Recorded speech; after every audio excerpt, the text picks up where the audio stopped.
thank you, everyone. I'm Don Zavis, co-founder of the Tucson Paranormal Society. Welcome to Inside Tucson Paranormal. We have it's such a great guest for you today, and it was kind of such an interesting twist and turn how we came across her. So I'd like to introduce you to Loree Collins.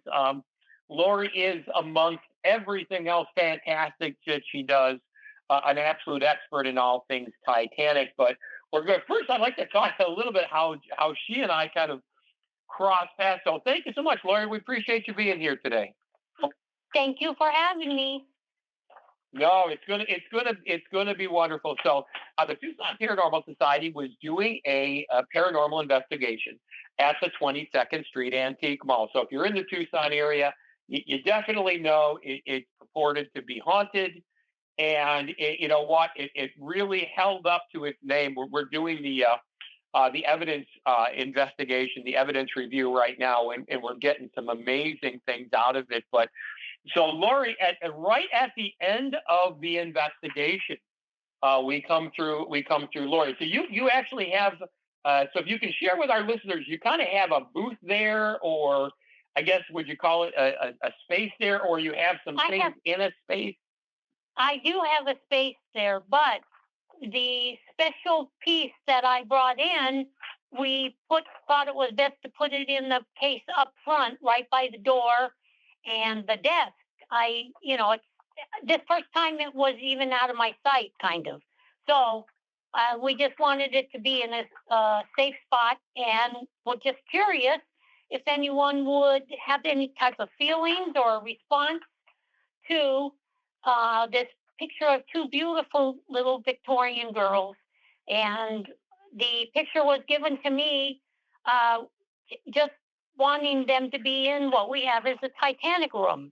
And so at the last minute, right before my first convention, Titanic Historical Society convention, I happened to be reading a book. Oh, because there were names on the back of the photo in pencil. Right. Mabel Skoog 9 and Margaret 2.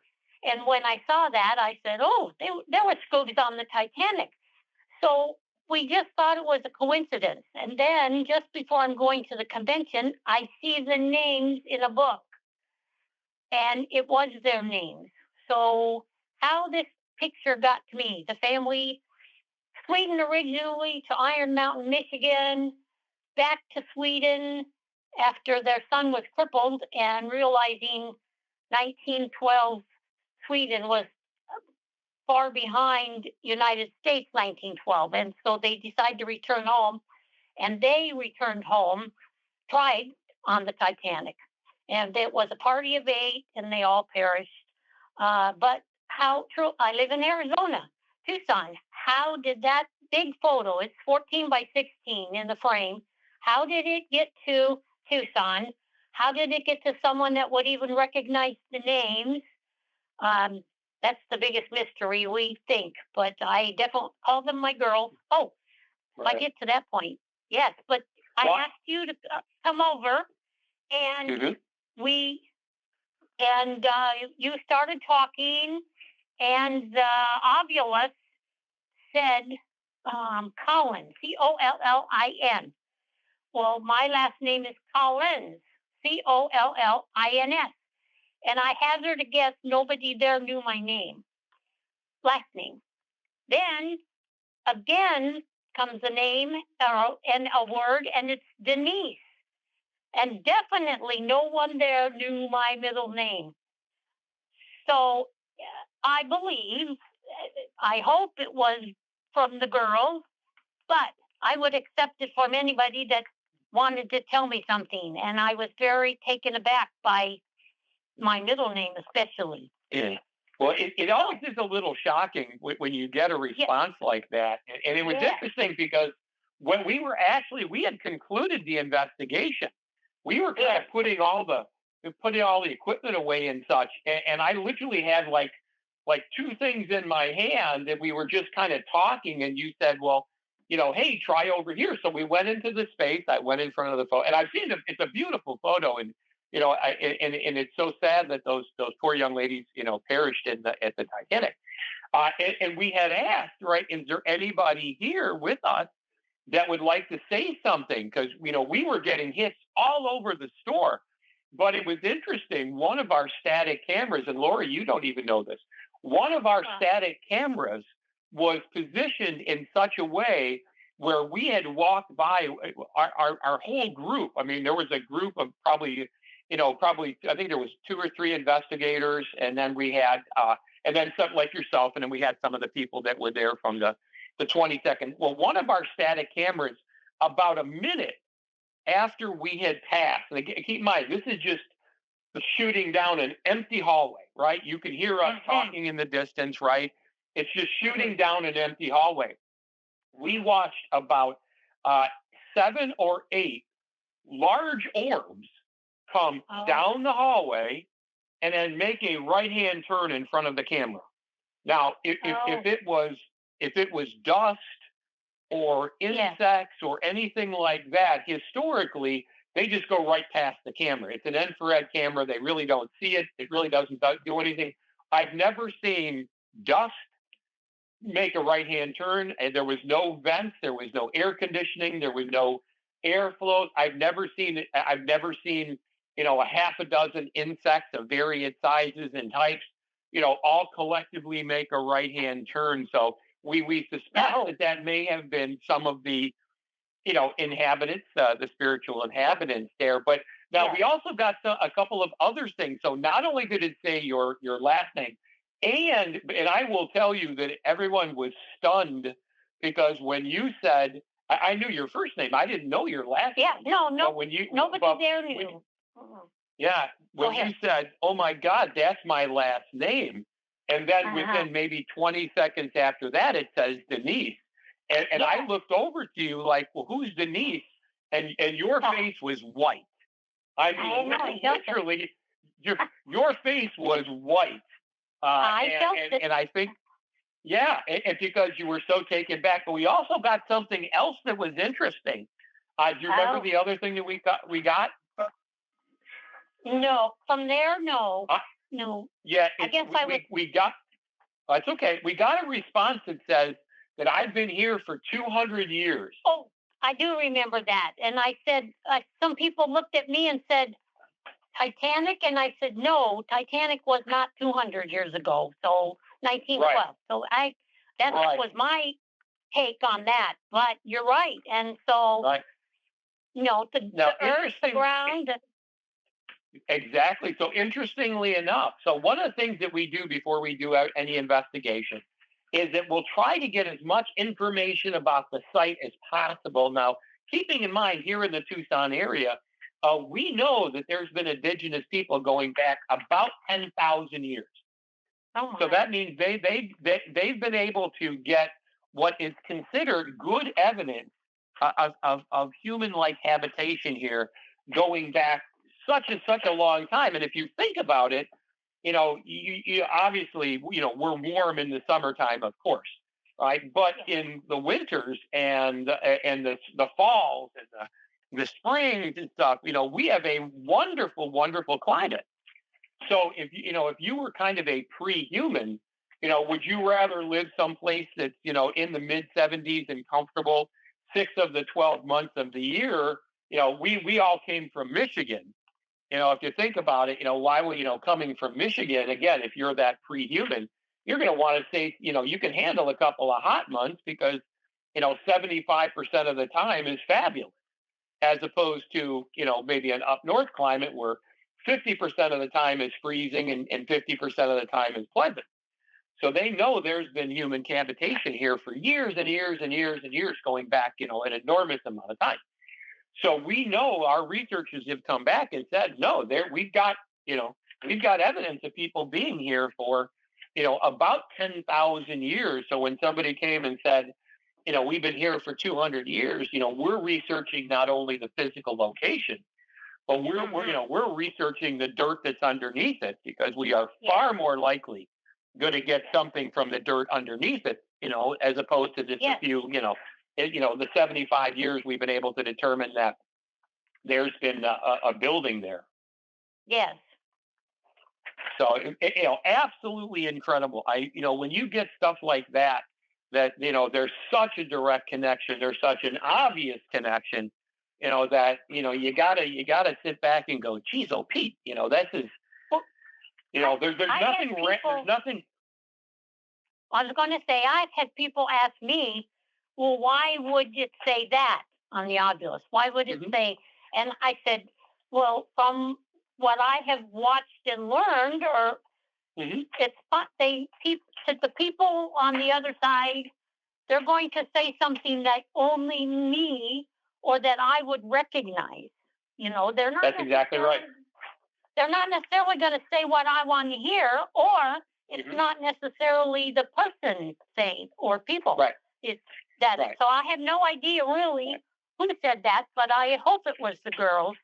But Right. Well, it was wonderful, no matter who. It was wonderful. Oh my God, yes.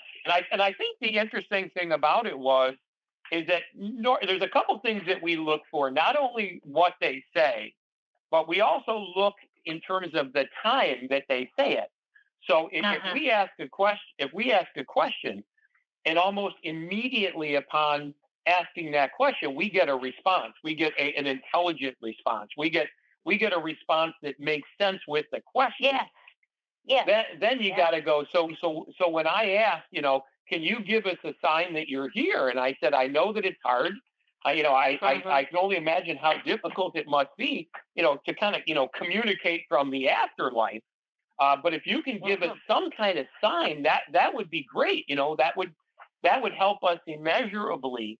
And a lot of times they'll try to give a sign that is really, really obvious. I mean, the best ones that we've ever got were the ones that are really, really obvious, and there's just no way. And when they say your last name, and then they say, your middle name that nobody knows, then you got to go, But there's been a whole history of paranormal activity as it relates to the Titanic. Not only, and you actually have not only the photos, but you actually physically had some artifacts there that were taken from the Titanic. Can you share with our listeners kind of, what those were?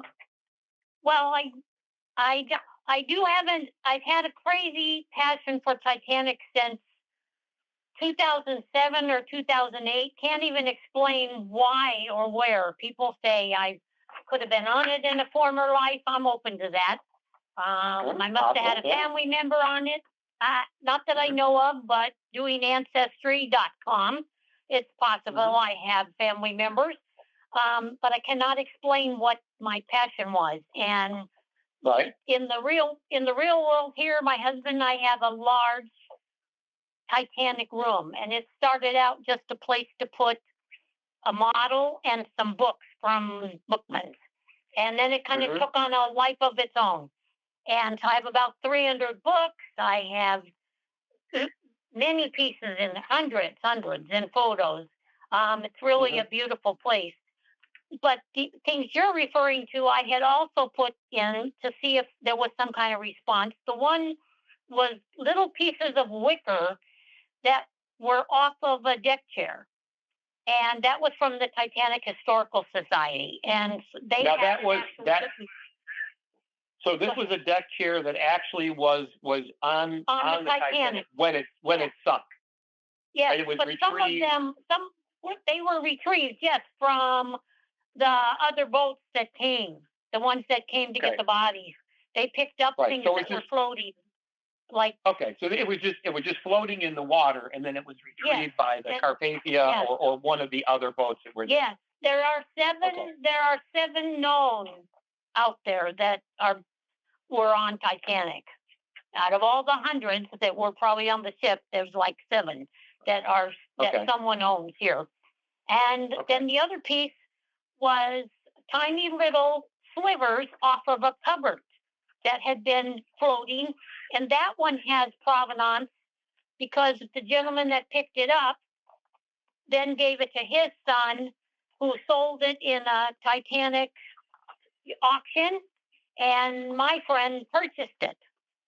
And then he decided he would take little pieces off of it and sell them, for people to have a small piece of something that was really on Titanic. So Right. There's So clear that those is actually pieces. just so if I understand correctly, so that little piece of the cupboard was a Mm-hmm. sliver of the wood that was Yes, floating in the water that was yes, retrieved by yes. the rescuers or someone that was actually And there at the time. and crew members often do that because they're bored. They'll pick up any piece of wood or something that's floating and carve Hmm. it or make something out of it. So it's a very Oh, common okay. thing to do. And Interesting. Okay. actually, the Titanic pieces that are out there, the ones that were Hmm. brought up from the ocean floor, those all belong to RMS Titanic, and Hmm. nothing is to be sold. Nothing. So it all Right. has to go together. But then Right. people who got in lifeboats had items with them, so they've been Oh, passed on sure. through the family. So there are some Right. of Right. those. Yeah. So That's amazing. So what? So you hear frequently about Titanic related paranormal things. There was yeah. a Titanic museum. There was a traveling show there that was going on for a while, where there was purports and apparitions, sounds, Well, I just things moving. we just saw something on TV last night, which was on one of the paranormal shows, but I had Hmm. never heard this before. But it was a Titanic exhibit that was in Crystal Lake, Illinois, and they have their cameras picked up flooding in the museum, and it was a Titanic exhibit. But Hmm. their cameras got flooding coming right where the car was. There was a car that was in the exhibit, and it was a Renault, and there was one just like it on the Titanic. Hmm. Now, the Got thing it. with it on Titanic, like in the movie, it was all put together. Hmm. In the real world, it was in crates. Hmm. It was in Hmm. separate pieces, but that's not as exciting as a whole car sitting there. But Yeah. it's No. flooded, and it turned out this flooding happened only where that car was, that area. And the museum had 34 acres of property. Hmm. And the only place Hmm. that flooded was right where that car was. So, and then I guess before they'd had a fire exhibit Right. and burned down the building while the Oh my fire God. exhibit was there. So Oh my I had God. never heard of this until last night. So I haven't really investigated it, but I worked as Interesting. I worked as a tour guide and artifact specialist when the Titanic exhibit was here, the traveling one for 4 months. Hmm. And Hmm. um, I had many people talk about uh, things connected to Titanic, things in their families, Hmm. or seeing a vision of someone. So I can't say that I saw anyone, but I certainly had a different feeling the entire time I was there. Hmm. There's something comforting for me to be around the items Really? and talking about the people. No, Have have sorry about my have you dog. got?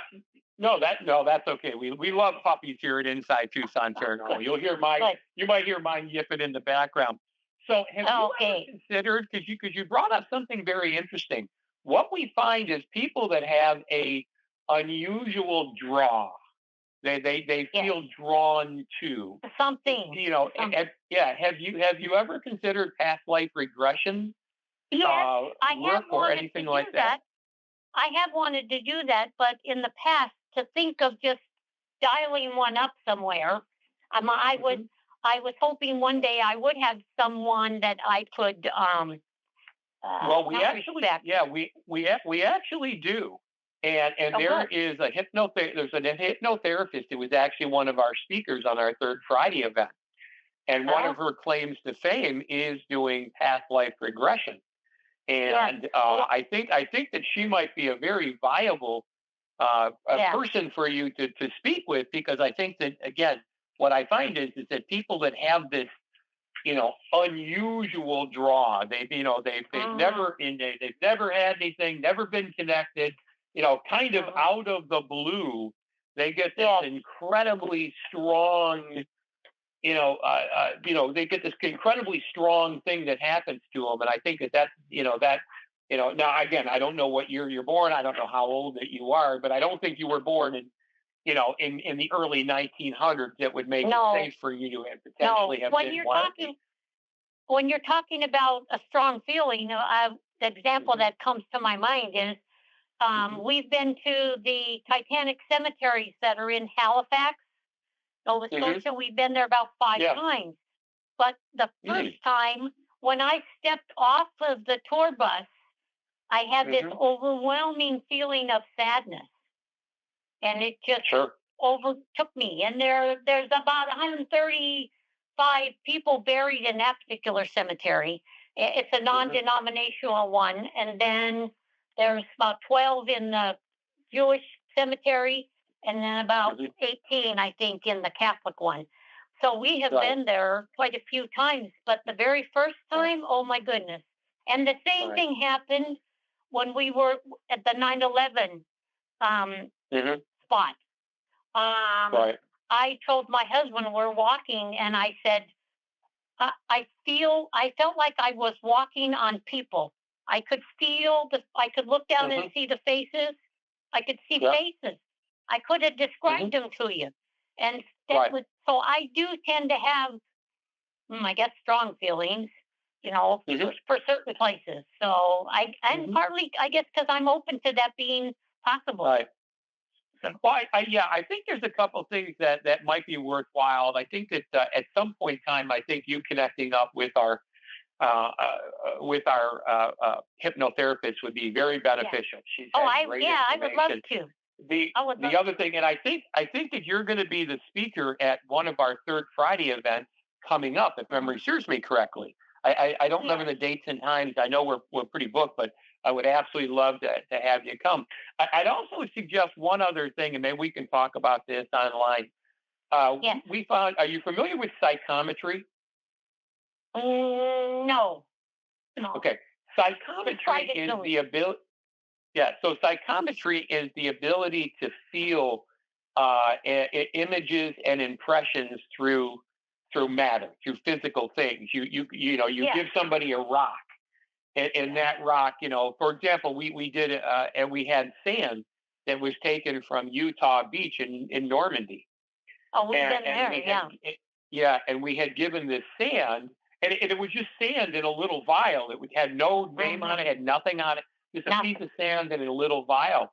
And the medium Mm-hmm. that we were working with at the time said, this was a huge battle. This was a lot of loss of life. She felt Yeah. Just from the anxiety and grains. fear and stuff From like yeah. that.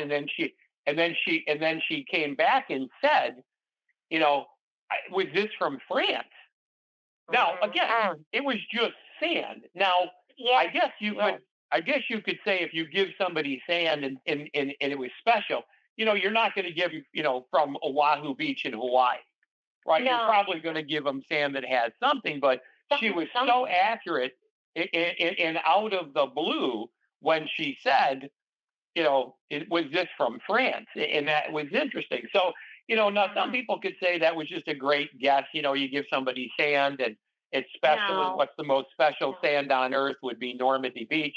Um, but psychometry is where you'll give people something, and a lot of times you would even put it like in a bag or in a box or something where So, every so part they're of it not is concealed. holding it. They can't see Yeah. anything. They just have a box in their hand. So if you would have no objection, I would love those little pieces of wicker to Oh. be to be reviewed by one of our mediums. And I think Okay. even though we know it was from a chair, we know it came from the Titanic. They can usually give you a lot more history of the line of succession, where it is Yep. on the boat, what Yeah. things like that. So again, I'm looking at our clock right now, and Loree, and I say this every single time. We always run out of time before we run out of Well, yeah, we're questions. running out of time before we cover the topic because Uh, I have all these uh, notes in front of yeah, me. and inevitably. So in our last couple of minutes, can you share with us a couple of the high points that you think in the world of Titanic that in a Well, if minute or I two that our listeners would love to hear? Yeah, sure. So, on lot of what I geared this towards was precognitive warnings of the sinking of Titanic. Mm. There were many of them, and Yes, there many was. are Yeah. documented. Yes, Yep. and there were a lot of people that canceled for business or personal circumstances. You know, like one Hmm. woman that I read of, she fell the day before the sailing, and so they canceled. But there were also people who canceled because of feelings. Um, one was the Vanderbilts. The older Mrs. Vanderbilt, she Hmm. was hounding her son and daughter-in-law because she said it just wasn't good to go on the maiden voyage of anything. And they had Right. already sent their manservant and their luggage. They'd already sent it Hmm. on.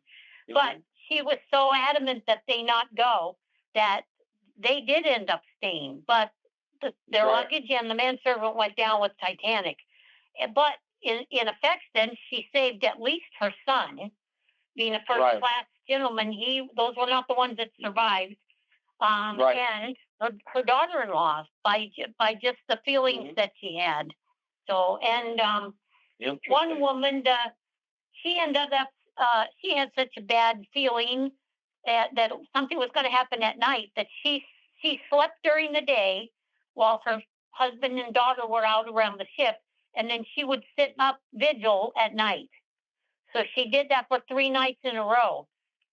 Well, then Interesting. the ship sinks. Her husband, they lose her husband, Hmm. and then she and her Hmm. daughter have to return to England. And very few could stay in the United States. I mean, they wanted to be Hmm. there, but they lost everything. They lost what money they had. They lost their Hmm. partners, lost their belongings. So, Yeah. and especially women in that time too, to try to make a living in 1912 as a woman, very Hmm. difficult. So most of the ones survivors had to return to wherever they came from. So she and her Right. daughter were on their way back on another ship, and Right. she slept soundly every night, had no problem Yeah. because And it's, her, yeah, there was so much that was surrounding the Titanic in terms of, some people said that it was cursed. I mean, there was just yes, so many things. So, Loree, this has been absolutely fabulous. I cannot wait for you to be our speaker. well, And I always say, what a fascinating topic. And I mean, and the personal connection you and I have with something, again, so amazing in our investigation. It was yes, an yes, absolute privilege yes. for you to join us. And what I'll do is Thank I'll you. reach out to you sometime later today or tomorrow, and we'll maybe pick a time when you and I can connect up because I would like to have. Yeah, sure, Now sure. they do that separately, so you won't be there at the time. They don't want I bring it to them. Oh, No yes, I know information. what No, you're talking no, about. Yes, yeah, sure, no, nothing. So sure. I'll reach out to you later today, and we'll figure out a way to connect. Okay. Well, So, but thank you, and thank you so much. I love talking Titanic. I'll talk Titanic Well, anytime. I will tell you, and it's absolutely amazing. I mean, your knowledge is just absolutely overwhelming. So on behalf of of the Tucson Paranormal Society, myself, certainly all of our listeners, thank you so much, Loree, for being our guest, and for those listeners, thank you so much. You're the ones that make this happen. Thank you. And I absolutely love doing this. And our tagline is trying to explain the unexplainable. So thank you so much, everybody. Keep Yeah. listening, and we look forward to hearing from you in the future. And Loree, I'll reach out to you probably today or tomorrow. Okay. So thank you so Great. much. Thank We'll you. talk later. Uh huh. Bye bye, Thank you, everybody. everyone. Bye bye.